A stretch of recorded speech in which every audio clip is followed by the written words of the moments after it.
From the bottom.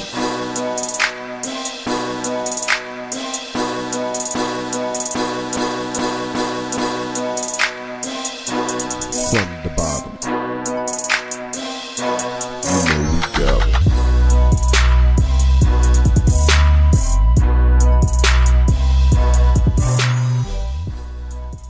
Oh yeah. We got a special guest in the house. My partner, super cameraman, Seth. You know, you want to introduce yourself, Seth? How's it going? Seth Martin here. Cal was kind enough to have me over at his humble abode before I jet off again to an extreme adventure. Just happen to travel a lot. Yeah, You travel. I travel a lot and gets me in trouble with my wife because she wants to come travel with me, but you know it's tough. We got 2 kids. You know how it is, Cal. I never thought about that. Yeah, I never thought she'd want to travel with you. Oh man, and the places that I'm going to next, It must be somewhere warm. Fiji, Hawaii, What? New Zealand, Vanuatu, which is like the volcano island. We're going there to film some cannibals. Some of the last cannibals People? in the The world. People are cannibals. Oh. So I'm heading there next. But I was just in South America too. So I'm doing this travel show, which is pretty amazing. Went to South America, Bolivia, Peru, Belize, and Colombia. Before that, I went to Japan, and I knew you traveled, but I didn't think it was that much. yeah. I mean, I lived in LA for 12 years. A couple years ago, I moved back up here. My wife got into the University of Washington. Just made sense because my family's all up here and can help out my wife with the kids and everything while I travel. So Wait, is that why y'all moved back up here? that's a Because she got accepted in the University of Washington? yeah. She went there. And, But what if she got in USC? Oh, she applied to USC. She applied to UCLA. She's going for dentistry, so she wants to be an oral surgeon, which is the end game. You know, she wants That's to why have he her. gonna She wants to retire. have her own practice. You know, on the beach too. So she's thinking about when she graduates from over here, she's gonna head back down to California. I don't know. We're open to whatever. So my job travels, so it's pretty easy. Dang, I didn't even know all that. Yeah. Before we guys, shout out to JR.504. He not here right now. What's up, Jerry? Just had to, say what's happening. Jerry, we're missing you, man. I wish you could have been here. Well, yeah. When I first met Seth, I didn't even know you was from here. I thought you were from the East Coast all this time. Oh, that hurts my soul. That hurts my soul. I'm a Northwest man. It took me like 3 months before I realized that he was born and raised here. Yeah. I can't even remember the first time I met Cal, but I mean, it was definitely Bond. He stood out, obviously, just because I know he could ball. He's got some knowledge to him on the court, so I quit it. He's got some knowledge to him. He right. He right. Right. So I told a couple people that we were gonna have Super Cameraman on the show, and they had some questions for him. Now we're gonna start these right off. Before we get into this, so what I do is I'm a freelance camera operator. I sometimes produce for television and movies. Yeah. I've done a couple movies. I produced a couple feature films. We got big time in the house, superstars. I don't know about that, but just grinding. That's what I'm doing. I right after high school went to California to study film, and just been grinding ever since. So now I've just had the great opportunity to be able to travel and work and film some amazing things. Dang. Okay, can you tell the people some of the shows that you film? Yeah. Let's see here. First started out was on Parental Control. It's a dating show on MTV. That was MTV. Right? Yeah, when the parents set up dates. Parents pick the dates for their son or daughter because they don't like the current boyfriend or girlfriend. Oh yeah, I remember that one. Yeah, and then so I worked on that. I worked on a lot of MTV shows. Ryan Sheckler show. He's a skateboarder. When he was 18, he had like 17 or 18. He's pretty big time. He had 7 or 8 big time sponsors, and So went on the road, did some X Games stuff with him. I worked on the Hills for MTV. Wait. Oh, I gotta go back to Ryan Sheckler. Okay. So you were with his dad and his mom too? I remember his dad, mom. Yeah, they were separated, I think, at the time, but he had 2 younger brothers. Yeah. At the time of the show, I did the first season of it. He was 17. He was blowing up on the scene. I remember He's that. getting very commercialized, and a lot of the skaters. We went on the Do Tour, which is basically like these little skateboard tour. Basically the skateboard tour, just like a little under the X Games, basically. And a lot of the skaters on the tour were like hating on him because he was making it so commercialized. They thought he was. Well, wasn't that a good thing though? I mean, I think so. They I don't know the whole. I'm not familiar with the whole skate game. I thought it was unbelievable some of the things that this kid could do on a board. There's no way I would get on a board and do some of those things. Because he was a kid equivalent of Tony Hawk, right? Yeah, pretty much. I mean, he's a prodigy at such a young age and doing some amazing things. So it was fun to play. It was fun to kind of open my eyes. That's one of those things where the job that I do, I get to see some things that I wouldn't see unless I worked for some of these different shows. I worked for Ghost Hunters for 2 years on the road. Got to see some amazing places. Were they real? Yeah, I know. Don't get in trouble. I know you're gonna ask. Don't get yourself in trouble. Let me just squash it. I personally didn't see anything that made me think there was ghosts. Now it doesn't mean that there aren't any ghosts. That just means I personally hadn't seen anything on the road. So were these real like houses, or were these just empty warehouses to make? We went to Alcatraz in San Francisco at nighttime.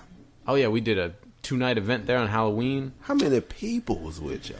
Y'all can't have 30 people and try to be scared over there. 16 or 17 people. Oh, y'all went with a gang. Yeah, we had some people. Oh, y'all ready to fight? Yeah. Nowadays on the shows I work on, there's like 3 or 4 people. We just run one-man band style. What? So I did Ghost Hunters for a few years. I worked on the Hills. I remember that's like the Orange. No, not Orange County. It's kind of like the that. Rich California girls show, in right? LA. Yeah, just kind of doing their thing in LA. Well, let me ask you a question about that. Yeah, go ahead. So, like, y'all follow them around, so they have to tell y'all where they going, so you get there before them. It's a little bit of both. It's not scripted. Like a lot of people think it is. That was one of my questions. Yeah. A lot of people ask me about that, about the shows that I work on. Some are different than the others. The Hills was not a scripted show. So how many people be with y'all when y'all shooting? Well, the way it works is like we had a team that would go ahead to light the scenes. I was wondering that. So like if we're going to lunch that day, if like Lauren and Heidi are going to lunch that day, at a certain place, we'll send a team ahead of time to light the scene. And you gotta let the restaurant know. Yeah, let the restaurant know. We go to clubs ahead of time, light that whole scene. So we have a team that goes ahead of the production to light and everything like that. And then we, once we get there, we're pretty much all set. All you have to do is get the camera set up and let them do their thing. They were getting pretty good about creating their own drama. To be honest, what do you tell the people in the restaurant though? Do you tell them, "Oh, we finna shoot," or like, do they close the restaurant? No, they don't close the restaurant. We just make an announcement that don't look at the camera. Don't look at the camera, and also you're potentially gonna be on camera if that's a problem for you. You don't have to be on camera. How many? I know you had a problem people looking at the camera. I could just imagine people. I'm sure, right yeah, there. Yeah. We had plenty of problems with that. I mean, in Los Angeles, people aren't always. Accommodating to film crews. That's one of the places that's very hard to film, and without someone wanted to get some money for. I mean, we always paid. Oh, the restaurants. Restaurants. But clubs. I thought they get free publicity.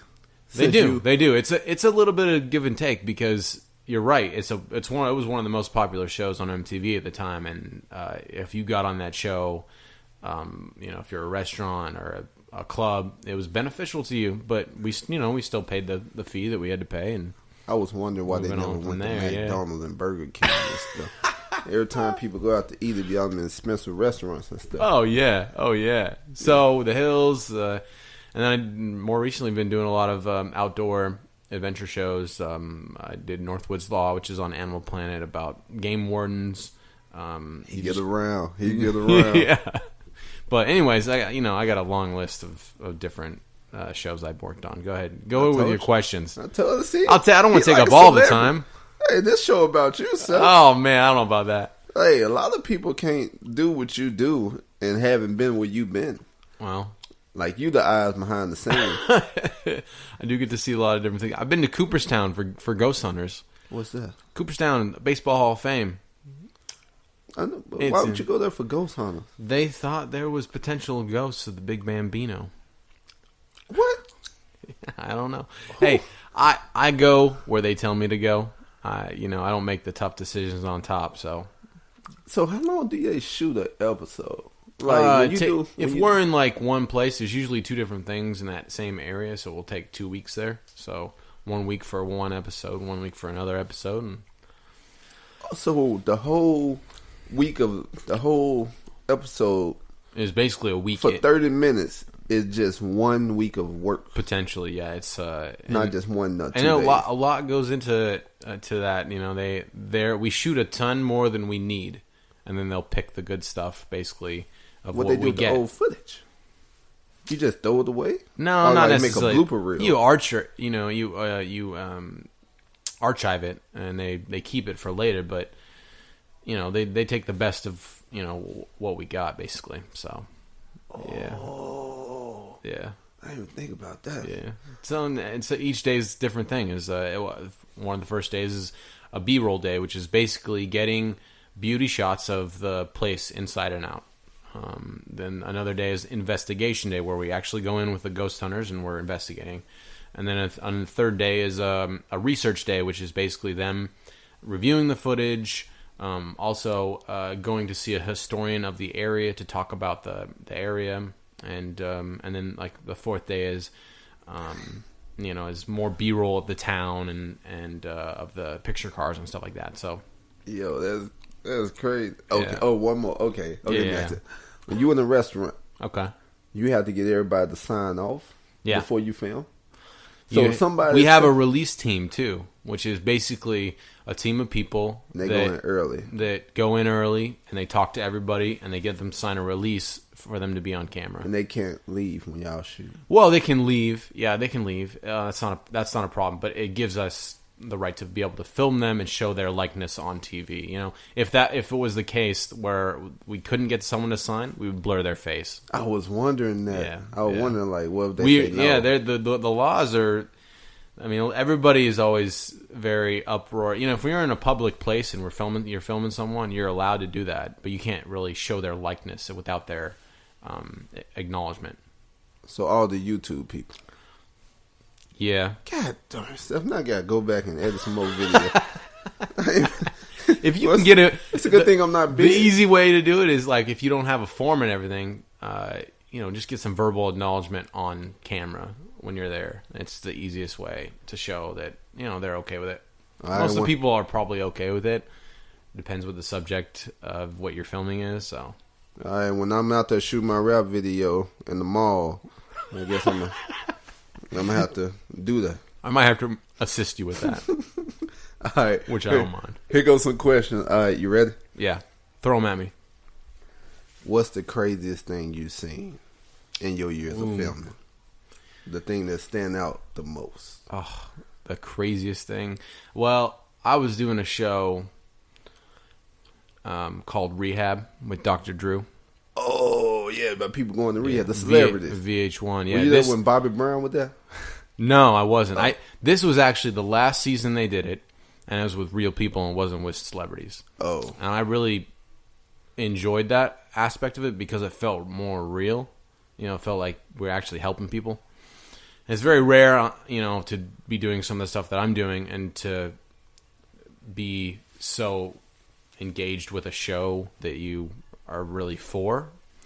And to be able to sit in some of those sessions and hear what these people had to say about very personal stuff that would happen to them, Now, I wouldn't say it's the craziest thing that I've ever seen. I mean, there was a few fights that went on during that because people are coming down from alcohol and narcotics and all that sort of stuff, and so to see that detox, I think it was a little bit of a, because I don't know if you know this about me, but I've never had a sip of alcohol in my life. I've never done any drugs. What? And that's. Told So you I didn't. I was super coming. Cameraman, super cameraman. So I was coming from out of nowhere. I don't know how any of this stuff works, and then kind of opened my eyes to a lot of different things and made me respect that sort of stuff and the people who were going through the process. And so crazy. I don't know. It felt real to me, and that's what I liked about that being on that show. Well, let me ask you a question about that show. Yeah. You said it was regular people, but with Dr. Drew, he did a certain rehab place. So these was certain regular rich people. Potentially. It was regular. I knew it just wasn't no regular people. Yeah. I knew it just wasn't like a crackhead off the street and stuff. On the flip side, there was another show. It was basically like the sister show, I guess you could say. Also on VH1 called Celebrity Couples Therapy. Now that was crazy. Jenna Jameson was there. With the rock star, right? David Ortiz. No. What she married? So she's divorced from David Ortiz. There was another MMA fighter. Dang, boy. I can't remember his name. It was like John Smith or something. It was like very. I can't remember his name at all. But I hope it wasn't John Smith. That's like the plainest name. Yeah, that's what I'm saying.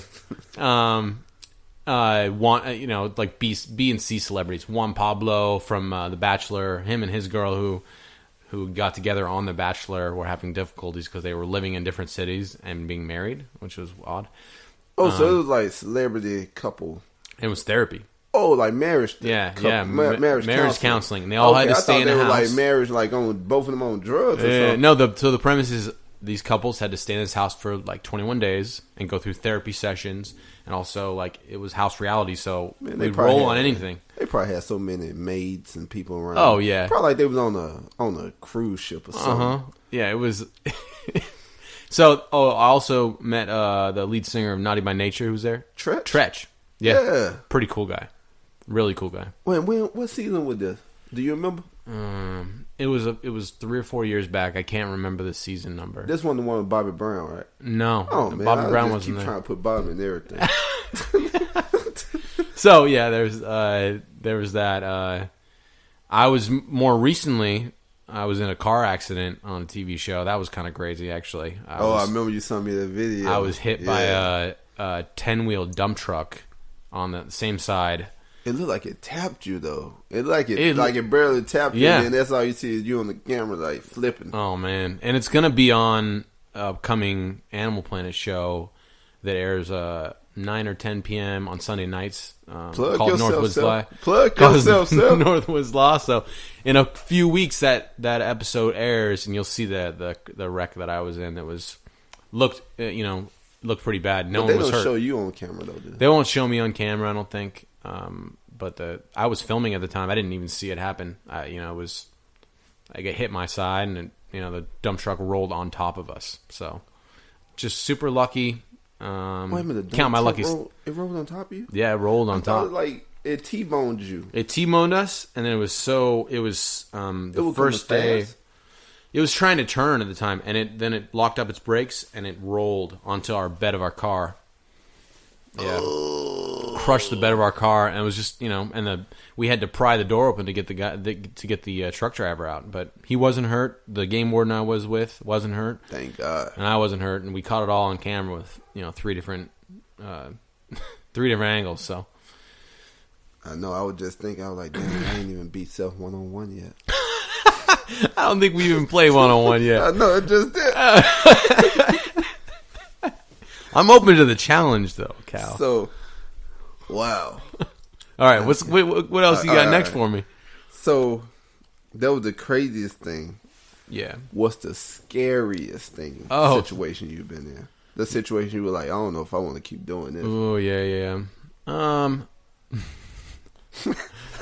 You just started shaking. Oh, man. Well, more recently, I was on this travel show, and I'm not very good with heights. You know, I don't. Oh, you don't like heights? No, not really. Yeah, me neither. No, I know some people probably just thinking they were like, you just said you was in the wreck. That one of the scariest. Yeah. I guess not. Here we go, people. So we were basically the premise of this. We were in Bolivia on this place called the Death Road, which is like an edge. Oh, when the trucks fall off. Yeah. That's a single lane. Yeah, road, it's a single lane road. Mud road, right? And so we were going down to where this cocoa farmer is, and basically we're following this cocoa farmer who zip lines to his farm from across the road, and that's the only way he can get there. Jerry wanted me to ask you something about that. Yeah. After you finish, I ask you. So he ain't no thing for him. He takes his cocoa leaves, put them on the zip line, and that's what he uses to 5 break. pound. Like, how much weight you think he got? Because if he's zip line, it can't be that much weight, right? No, I mean they made the zip line, so we had our own team there to secure us because our insurance for the company wouldn't allow us to go across it unless we had some sort of experts and team, advising us. So y'all had your own zip line. Yeah, well, we didn't have our own zip line. We had our own team helping us get prepared. Because you had a lot of weight compared to what he had. Oh yeah, of course. Yeah, I'm a big bone fella. And how far? How far you think the zip line went? Oh man, zip line probably was. How high and how far? Oh man, I would say. How many stories? I would say about 50 stories up. Wait a minute. You said 50. I thought you said 50. I thought 50 stories up, and it's in a ravine with a river running underneath you. And what's in that river? I don't want to know, man. I do not want to know. 50 stories up. 50 stories up, and so and right across is probably like. So you skyline down a building. Probably like 4 football fields across, 4 or 5, and yeah. So we're going across, and you don't really see the scope of it until you get going on the zip line and you get out past the trees. And you're like, oh shit! Well, I'm already in it. I'm done. I'm already in it. So I had no problem getting across. Did you say a prayer before you took off? Oh yeah, I did. In my own way, yeah, I did. Because I was just trying not to think about it. So I went across. I can't help. I would thought about it. I made it across. All good. We filmed what we needed to do on the other side. And then we're going back. I get stuck in the middle. I stop in the middle of the zip line. I didn't make it all the way. 25 feet still up. And you don't like heights. I'm a couple hundred. So you said I'm a couple hundred yards away. You said don't look down? Oh, I look down. You ever seen that Cliffhanger movie with Stallone? Yeah. There's that first scene where I was on the other end of it. I was not Stallone. I was the woman who fell. Oh. I didn't fall, but I felt like that woman. And why did yours stop? You had too much weight, huh? I think that I didn't get enough of a running start. You need a running start to go down 50 stories? To run. Yeah, for some reason I just didn't. You should have took some WD-40. I think so too. I didn't break at all. I didn't break, and I was. I mean, when you look down, how long were you up there? I was probably up there for 20 minutes trying to get across, like hand pulling myself. I was tired as hell too. I mean, not gonna lie. I thought it was a zip line. This angle that you wouldn't stop. Well, it's weird because.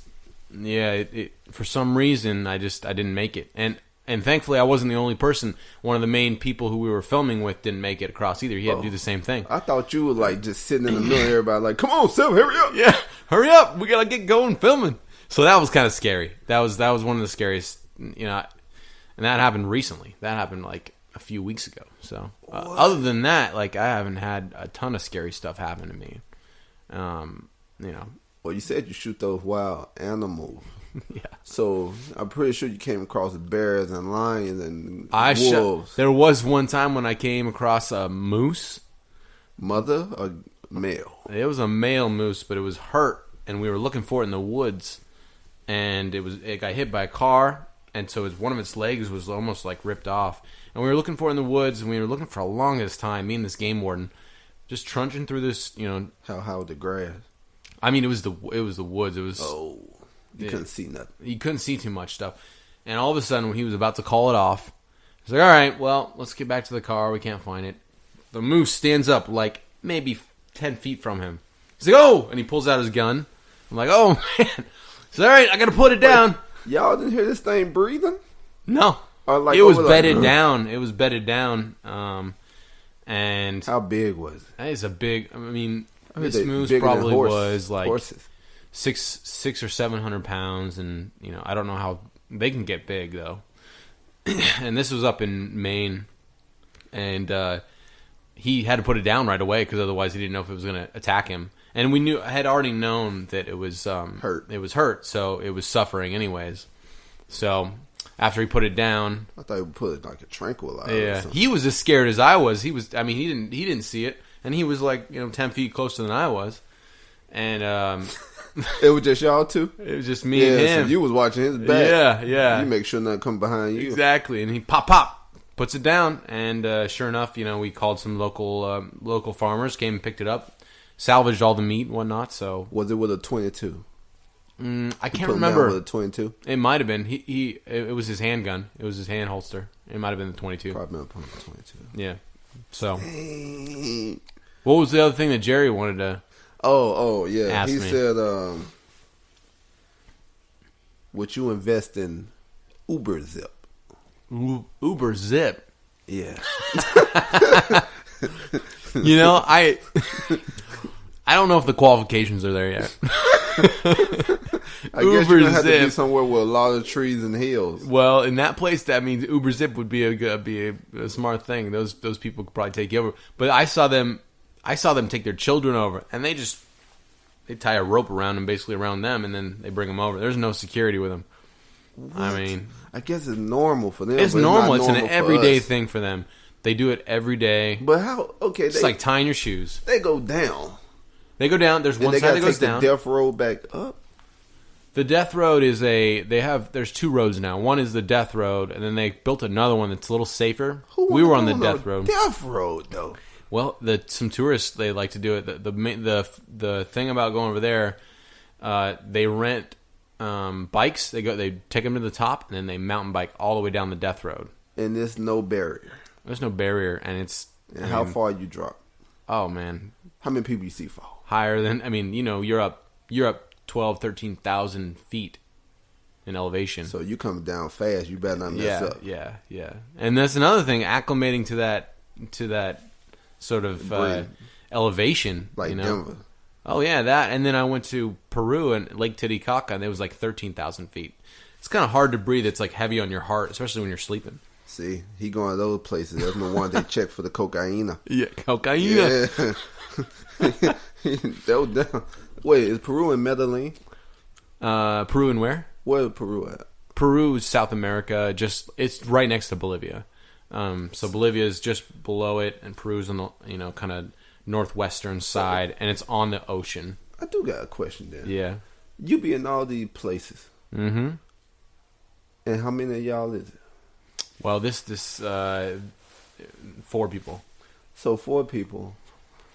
The guy with a fixer. The guy with the coca leaves. Yeah, the guy with the coca leaves. Y'all not worried about running the traffickers?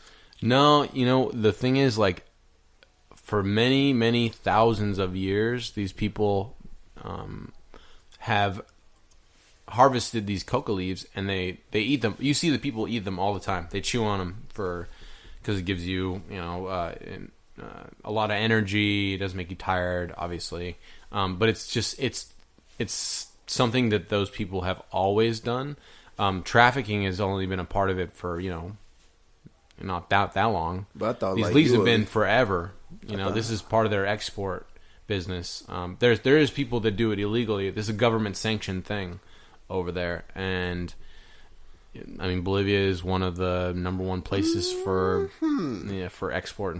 I watched Narcos. And yeah, Yeah, it's getting to be up there more so than Colombia, you know. And so. I just thought, like, you know, since y'all be in these remote areas, that you'll run into some remote traffic. Yeah. And I know they don't play over there.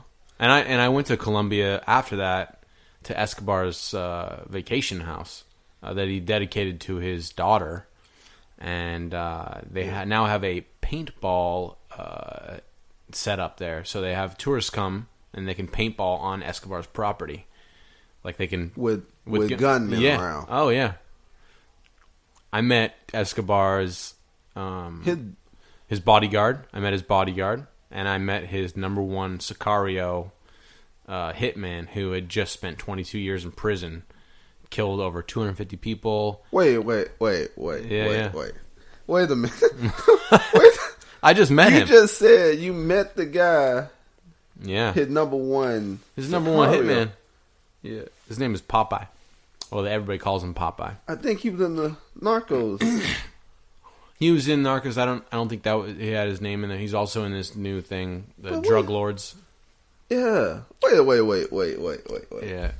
You said he spent 22 years. 22 years in prison. That means he got out. Oh, he's out, yeah. And you just said he killed over 250 people, ordered the deaths of nearly 3,000 people. So wait a minute. So in Colombia, it's different. It's different than in America, where Colombia has laws. So if you get convicted of murder, it's just murder. It doesn't matter how many people you kill. Whereas in America, if you get convicted of 250 people, you sentence of 50 years times 250, whatever, some astronomical number. In Colombia, it doesn't work that way. It has a certain. So you mean Escobar would have just been charged with one murder? Potentially, yeah. But he also probably would have been drug trafficking, additional things on top of that. Well, so he did run it. This guy made a deal with the government, I believe. No, he didn't snitch on Escobar, did he? No, not Escobar, no. What? No. So you met the number one bodyguard? Number one hitman was he and big? The bodyguard. He was smaller than me. He was smaller than me. The hitman? Yeah. I guess that means he can get around real easy in the small crevices. And when he picked up we played paintball with him. He picked up that gun. He kind of had these mixed feelings. He's a nice guy. He doesn't speak any English at all, but he had good things to say about Americans. Just didn't like our American government, obviously, because of the extradition and stuff like that they were trying to, extradite him and whatnot. And what about the bodyguard? They just chilling at the paintball? They're just chilling. Play? Just chilling. He they had probably his family get free there. admission anyway. That's his plate. The bodyguard owns the place now. He was in charge of it for many, many years, and he was just in a long dispute with the government because they said it was Escobar's place, and he said he was managing it before Escobar and stuff like that. So he finally, it's a beautiful place too. Is his daughter still there? His daughter and his son are in hiding. Escobar's daughter and son are in hiding in Chile somewhere, I think, and they changed their names. So, yeah. Dang, you don't think people still want them, do you? I mean, I imagine. So there was a lot of victims, and that's why you feel a little bit odd meeting this guy because, with so many deaths of he just potential out there people, just chilling. Yeah. He did all this, and he just sitting back having lemonade, playing paintball. Yeah. What the?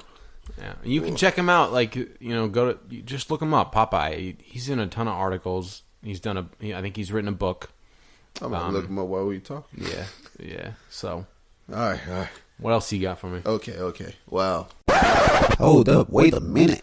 We just had to take a quick break in between this episode to let y'all know that y'all can leave a voicemail for us if you want to come in on a show or just talk to us and leave us a message. The number is 253-234-7149. Special shout out to our networks that we're on. Check them out. They got some awesome episodes and shows and DJs. X Squad affiliate, Stand Up, Fat Lulz Radio. You can also catch our show on iTunes. We're on iHeartRadio, Spreaker, and your favorite podcast apps. Also, don't forget, if you got kids who watch YouTube videos, check out Dat Kids, D-A-T Kids, YouTube channel. And if you like to listen to some great music, check out my co-host, JR.504 SoundCloud page. Now back to our regular scheduled program. We went off on that one. We did go off on that one. What's the hardest thing about being a cameraman? You would ask me maybe 10 years ago. I think it would have been different, but now it's just being away from my family because I have a wife, two kids. Beautiful kids. Yeah. Beautiful family. It's tough to leave, and leave that burden with my wife to take care of our children. Somebody asked me about that. She does a really good job of it. She's super independent. That's the only way that me and her have, been able to be so great together is because I found a independent woman who does her own thing, doesn't necessarily need me all the time. She's a strong, beautiful woman, and she makes it happen without me. But you were doing this before you met her. Yeah. So she already knew what she was stepping into. I met her. You travel more than an NBA player. I don't know about that, but I met her on a TV show. I met her on Parental Control. No way. She was a dater on the show. Oh, she must have thought you was the connection, huh? You probably like, yeah, I'm the producer. I just like the film. No, she knew I was I was a tech assist at the time, which is basically like. So she standing in line, you just slid her your number. Something like that. Something like that. I had a system. I won't go into too much detail. See, he was getting all the people that were getting rejected. Now your wife gonna hear this and be like, oh. No, she was on the show. The guy actually picked her. The guy actually picked her, and she didn't end up going home with him. Well, we know who she went home with. Yeah. Yeah, she must have seen something in you. Yeah. I don't know what, but somebody asked me about it. They said they were like, man, it must be hard for Seth to do that, to leave the family out. It is. It's especially tough. When he had the baby. Yeah, that's tough. I got a 5-month-old baby, and they grow so fast, as you know, Cal, and many of your listeners, I'm sure, know. It's tough to leave. You leave for even a few weeks. They change so much. So, but I went through that with my daughter, and we just kind of roll with the punches and make the best of it. And I try to fly them out to different places when I can. But for this travel who paid show, for that? I pay for it. What? But it's nice because they, the hotel is already paid for because that's the company does. The company pays for my flights, my hotels. They take care of me, so it's free lodging when they come and whatnot. So not so bad. Dang, that's not bad right there. Yeah. So come visit whenever you want, Cal. I mean, once I go to a place, I ain't going to Colombia. Nah. Yeah, it just had to be somewhere. Yeah, safe. I hear you. But okay. This one, I think you already answered this. Are the shows scripted? No, I mean certain shows, sure. I mean, okay, let's say Parental Control. Don't get in trouble. I'm not getting in trouble. All right, now I don't want them to be like, I hear it you're on the podcast. You gave away too many secrets. Yeah, I don't want to do that. Some reality is a relative term used in our industry because, what is reality? Are you covering something that actually is happening there live while it's happening, or are you kind of setting it up? So you don't think reality TV is not really reality TV? Yeah, I would err on the side of maybe it not being as reality as maybe a lot of people think. Yeah, I wouldn't necessarily say it's scripted. I would say that it is produced. Some of that stuff they be doing just don't make sense. Yeah, who really be fighting that much? Some people fight. You just catch it on camera.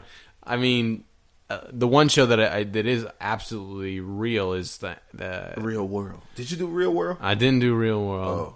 But I've known a couple people who have done Real World. That's the house reality. That's the same as the house reality show that I was doing, the Celebrities Couples Therapy or Rehab.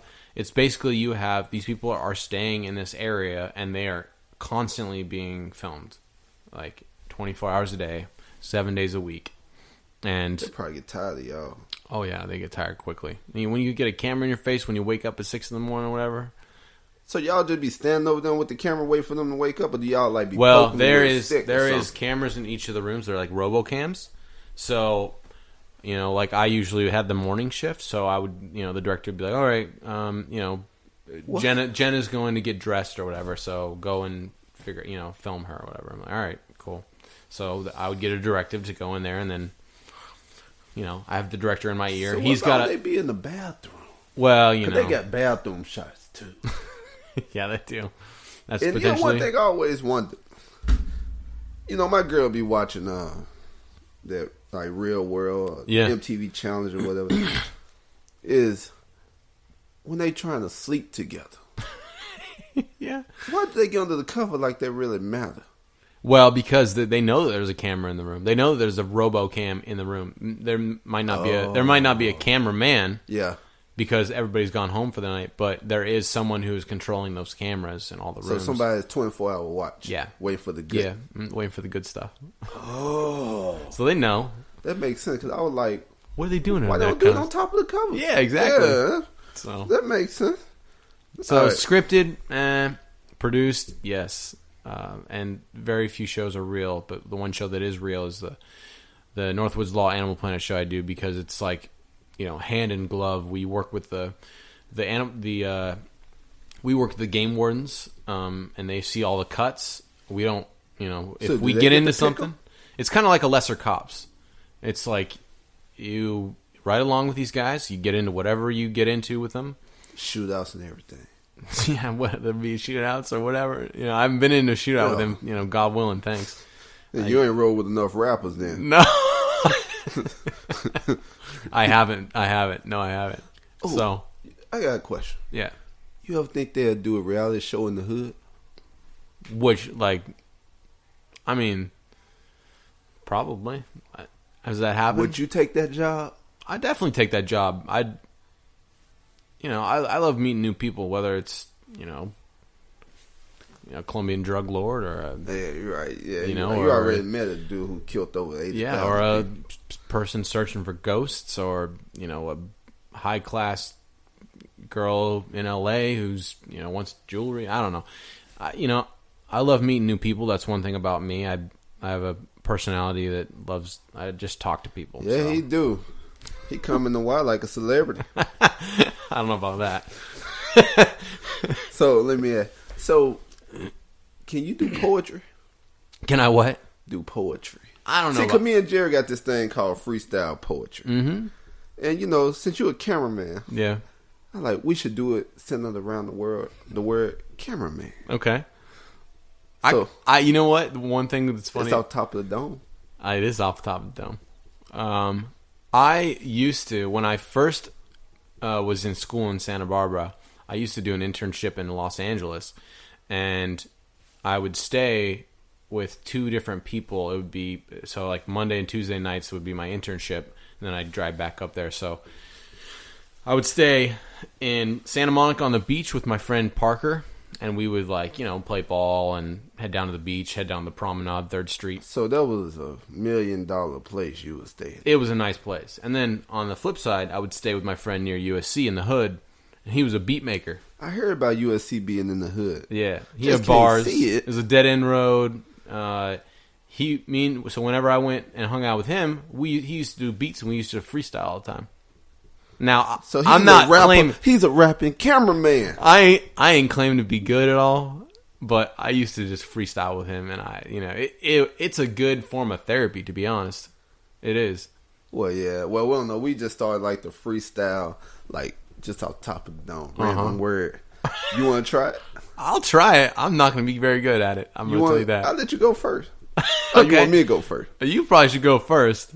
All right. I don't know how this is going to go. See, because I'm going to have to add the music in later. Oh, so okay. This going to be like a cappella right now. Until when you hear it play back, it's going to have music. Yeah. Hey, you took it back to the 70s beatbox right there. So, all right. And then after we finish, you just snap. So, you ready? Oh, yeah.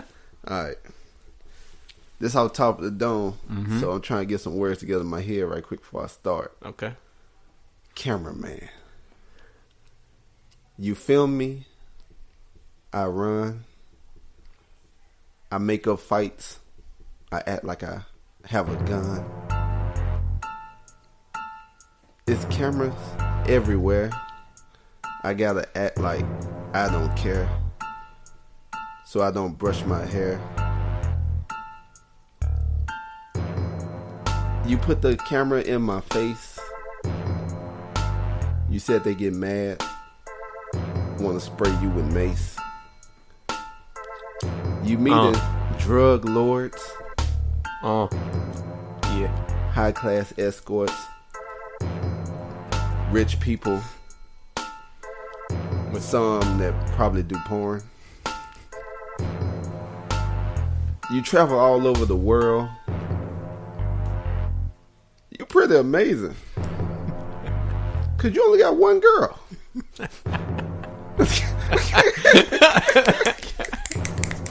That was pretty good. I didn't know where you were gonna stop. You just kept going. I was gonna keep going. You know, that'll be a whole nother episode. Oh man. All right, what you gonna? All right. Cal, sitting here, watching White Man Can't Jump. Ooh, go Seth. Oh man. Just plain. Oh man, I'm not very good at this. I can already tell I'm not gonna be very good at this. Come on, you got it. Woody Harrelson and Snipes be like Cal and Smarty Martin. Ooh, he got it. He gave himself a nickname, Smarty Martin. Yeah, we go to Hoop Fest, balling out of control. Yeah, we do. Think we all tight, and then we lose the next day. That wasn't my fault. We'd be back for more. More come June. Just the beginning. Yeah. Yeah, I ain't got anything like this. Man, it's terrible. At least you tried. I know that Jerry probably be throwing it down. Yeah, him being a rapper and everything. Yeah. Sorry, man. I'm not. I'm gonna stick to camera. I'll stick to camera stuff behind the scenes. Hey, at least you tried. That's the big thing. You stepped outside the bubble. I'll try anything. Most people probably wouldn't even try it. They just say they can't do it. Okay. Here goes the next question. Mm-hmm. How many countries have you been to? Not really that many. It's 1, 2, 3, 4, 5, 6, 7, like 9 or 10. You ever went to Italy? No, not yet. Canada. You had to go to Canada. Yeah, I've been to Canada a few times. You've been to Mexico. Yeah. You been to Africa? No, but I was supposed to go to Africa. I was supposed to go to Ethiopia on this trip, but there's another team that's covering that. So I'm kind of sad because I wanted to go, but also my wife would have killed me too because she really wants to go on a safari in Africa. So what about Australia? Not yet. I'm going to New Zealand, which that's close, I guess. I know. I want to go to Australia. What's up, Adam? What's up, Adam? What about Japan, China? I've been to Japan. Russia? No, I've been Ukraine. North Korea? No, but funny thing about North Korea is I played this game called Pachinko. It's a gambling game in Japan, and it's a North Korean gambling game. So I went there in the hopes that I would steal money out of North Korea's pocket. It's like a mix between a slot machine and like a what do you call those games? Craft table? No, what do you call those games? Pinball? Pinball machine. So they have these little balls that come out, and you gotta like put them in these holes, and there's a lot of loud noises. So the more you keep going, the more money you get. Yeah, the more balls you get, the more money you have. And you play this? I played it in Japan. Oh, it was a slot machine, pinball slot machine. Yeah, and it was. They ain't never gonna have. It was that a North here. Korean game. We play too many video games over here. Yeah. We can't have that over here. I lost $100 pretty quickly. So. Oh, you lost? Oh yeah, my other friend won like $300. I couldn't get. I'm not a big slot machine. I thought you would have won that. I'm not a good slot machine pinball. Yeah, I haven't played in a while. That's all my girl plays, slot machine. I still ain't learned that game. No, I think they steal money. Oh yeah. So let me see. Okay. Here go another question. Yep. What's the most dangerous situation you've been in? The dangerous situation. What's the most dangerous situation? Probably them boats that you was going on, like out in that rough water, right? Yeah, I worked on Wicked Tuna. Is that still on?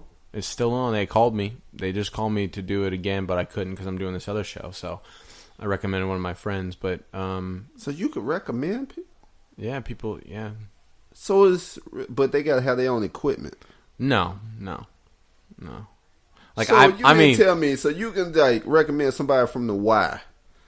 I could, but they probably wouldn't get hired just because they don't have the resume. Oh, okay. Unless I gave them a fake resume, just say, "Oh, come on the boat." Yeah, I'd be like, man, I shot I shot Rocky back in the day. Then they'd question to see, do we really want a 70-year-old cameraman on this? I shot Boys in the Hood. I shot Toy Story. You're like, yeah, that's all my real life stuff. Yeah. No, I would say those are some. There was a moment on one of the boats where, they're fishing, tuna basically, and they're reeling them in. They're reeling them, trying to get close to the boat, and then they harpoon them. And on the end of the harpoon, they have a rope that's tied. That's in a bucket, and it's got a lot of rope. So, like, if it harpoons and the fish runs, then it can still be, it's still on the rope, basically. It's still attached. Fish cannot be strong enough to pull that boat, right? It can't. It's not going to be a Jaws situation, but it is, I watch them in a cartoon. They're, about 400 or 500 pound tunas that are 110, 120 feet long. Not feet, sorry. Inches. Yeah. Well, I still got that picture you sent me. Oh, yeah. Yeah, I show people that and they be like, it must be Photoshop. I thought so too, but I first saw my first tuna on board. So there was a situation where I was filming. You're the only person on the boat, so you're trying to get all the different angles as much as possible. I have the big camera that I'm filming with. I have a GoPro on a pole I'm filming with that I'm sitting on that's going out into the water. So I'm sitting on that, getting a different angle than what I'm, shooting with. And so I toss my big camera down, and they're about to harpoon they harpoon it, and the rope is the rope's getting stuck around my camera foot.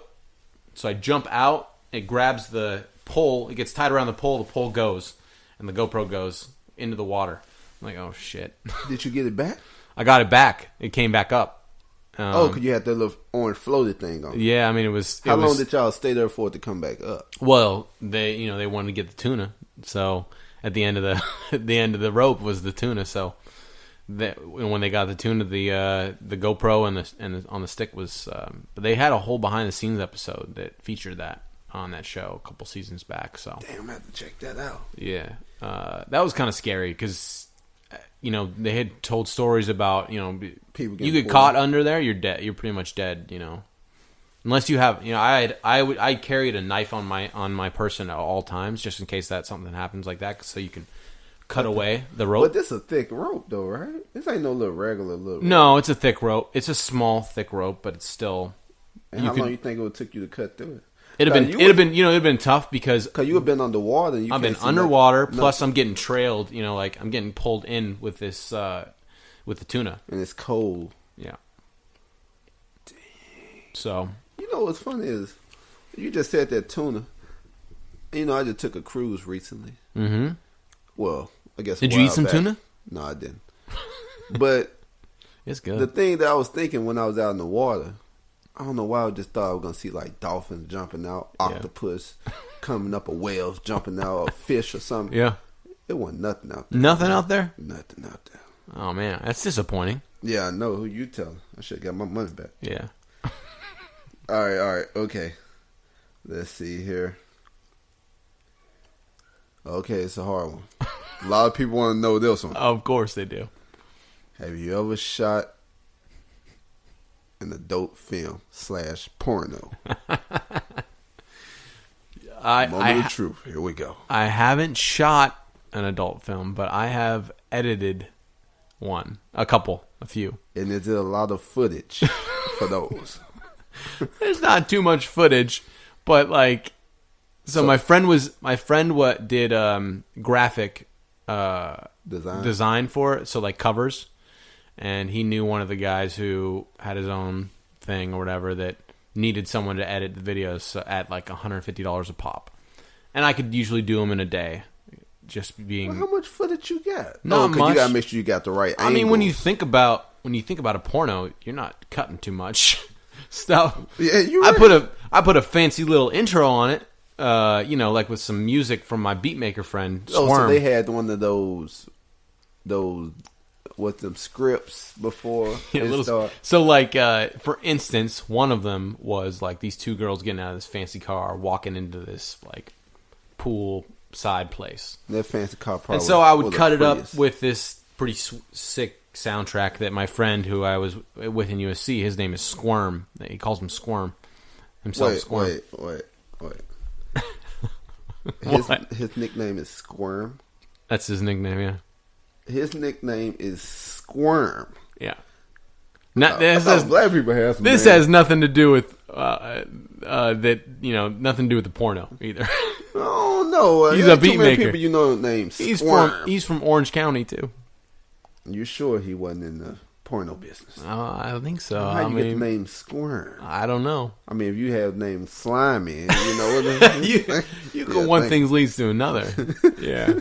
So no, I would pop out. And a funny story about that is that at one point my computer went down on me, and it was an old computer. I was like, all right, well, so I took it to the Apple store, and there's some guy fixing on it, and they ended up turning it back on, and I didn't realize that I had been editing porn when it went off. Who was they? The Apple people. I was in an Apple store. So they did it in front of everybody. They opened it up. So that's how you hear. And he was way more embarrassed than I was, because I knew it was a job. He thought it was probably my personal stash. Well, so he's like, oh, sir. I'm like, yeah, don't worry about it. He was like, that it was putting there work on this one, right? I caught the attention of a few customers. I just imagine. So I didn't do it for that long, and it was. Let me tell you, the content wasn't great. It was really large white girls. Well, BBW people like that. I guess so. Hey, not my thing, but it's out there. Big bone women. They need love too. Yeah. More cushion for the pushing. Oh yeah, and this like big black guy, and he had this. I can't remember this move that he had. He like. Oh, you mean he had a move? Yeah, it was like I can't remember what he called it, but he had patented this move for himself, and he had the stand-up finisher. Yeah, it was something like he flipped the girl around upside down, standing, and it was I don't want to get too much into him. Probably the flagpole salute. It was something like that. I'm glad I can't remember the name of it, because I'm sure it was something awful. I didn't know they had special names for that. Huh? Oh yeah. I guess people do have no special finishing moves. Mm-hmm. So technically, I guess I have worked in the porn industry for a brief blimp in my career. Yeah, that's the question everybody wants to know. Oh, of course. All right. Okay. If you can produce a show, what will it be about? Because he do some videos. He got videos. Yeah. And I'm gonna let you plug yourself at the end. Okay. Yeah. If I had, there was a couple shows I was trying to pitch.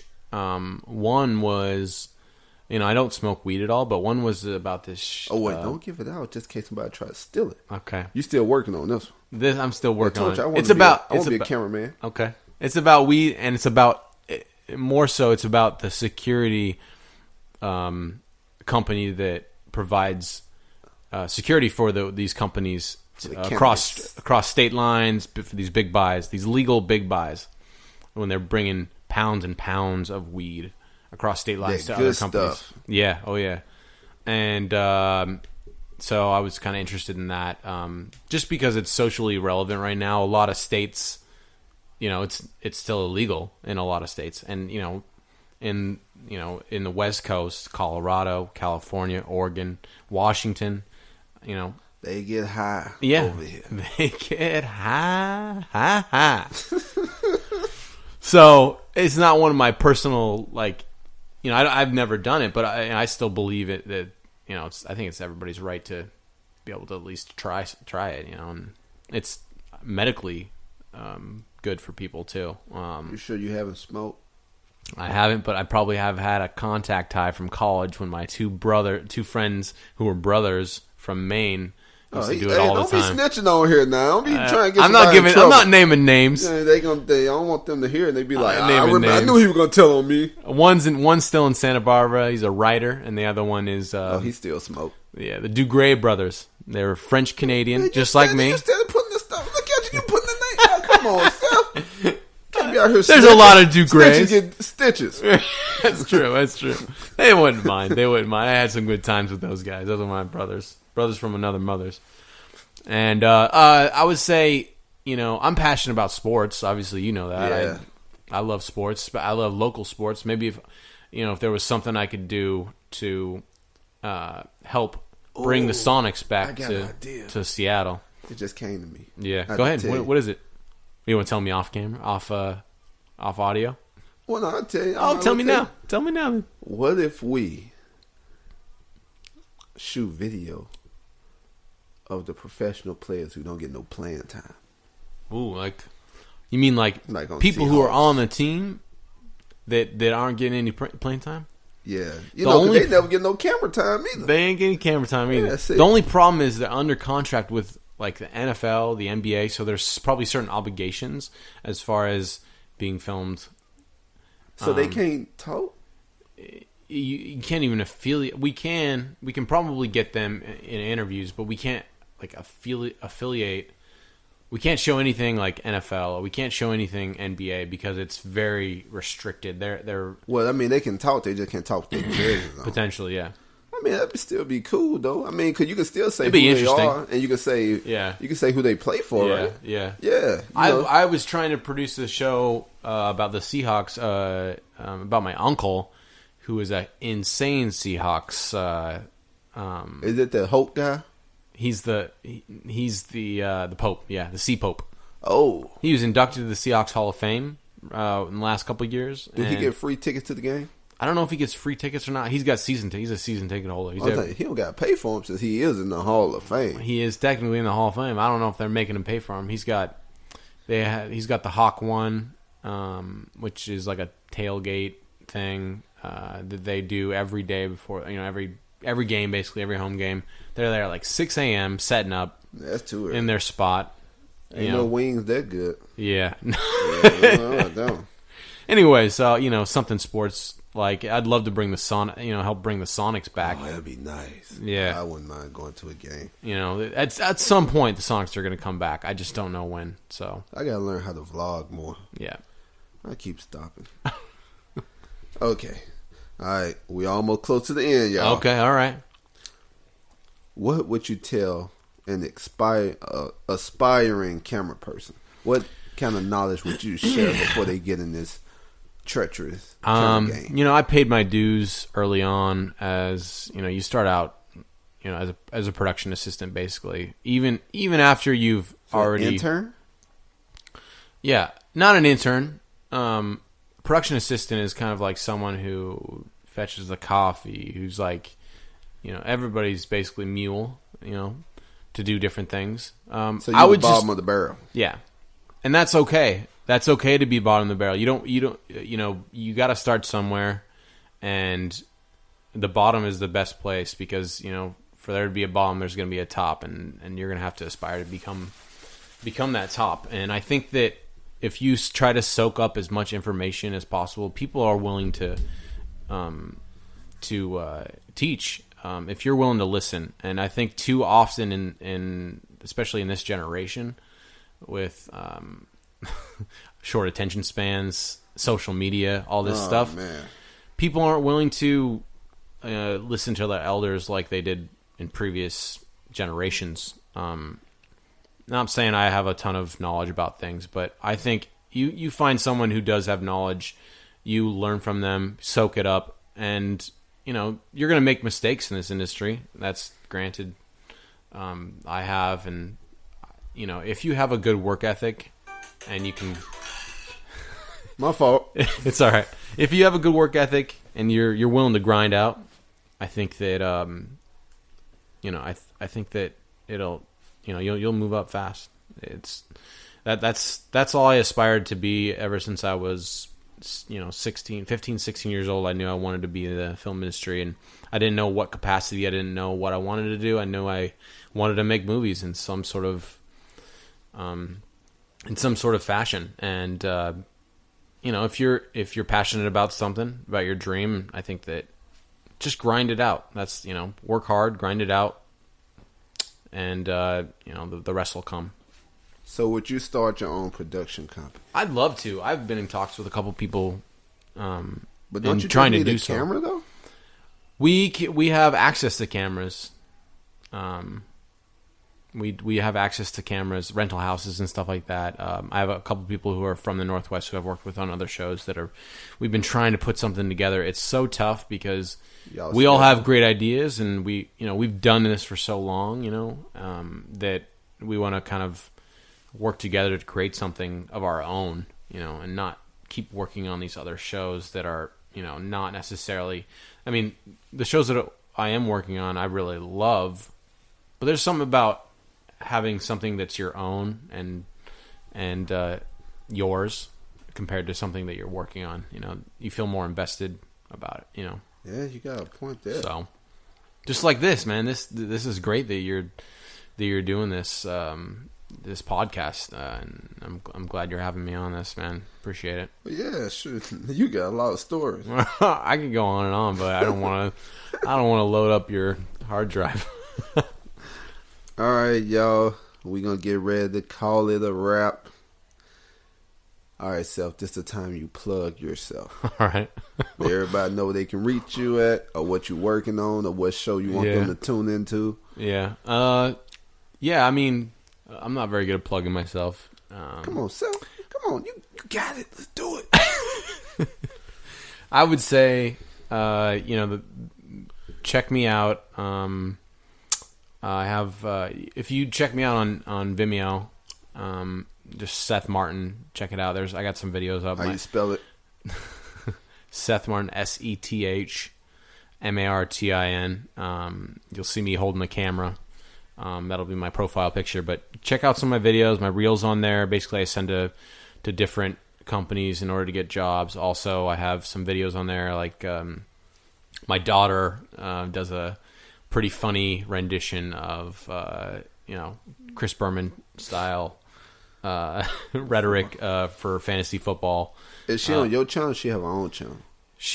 I have her on a different channel on YouTube, but I also put a few videos up on Vimeo for it, and so just I update my latest stuff on there. Also, check me out on Facebook. I have a Twitter, just like everybody else, and Instagram.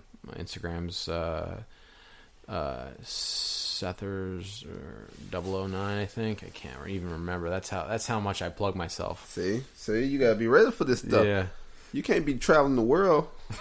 You never know what's gonna happen. That's true. Yeah, you supposed to have this stuff already. Like, you can meet me here, and here, and here's this, and right here. Well, the shows that are running right now, there's one show. It's the Northwoods Law Show, and that's on at 9 or 10 p.m. On Sunday nights. And you can, I think it's like the third episode in. There's usually like about 6 episodes, maybe 10. So. And the Tuna. Yeah, the Wicked Tuna Show. It's not airing this minute, but it just started with the OBX show. The Outer Banks show is starting up soon. It's always good to check out, even if I'm not working on that show. It's fun to watch that stuff. So Sethers 009 is my Instagram. So check me out, man. There he go. All right, y'all. Well, we about to wrap this up. Once again, shout out to JR Dot. He couldn't be here. But as always, the inspirational quote of the day is, don't expect to see a change if you don't make one. That's right. And with that, we're going to be out. Go! From the bottom.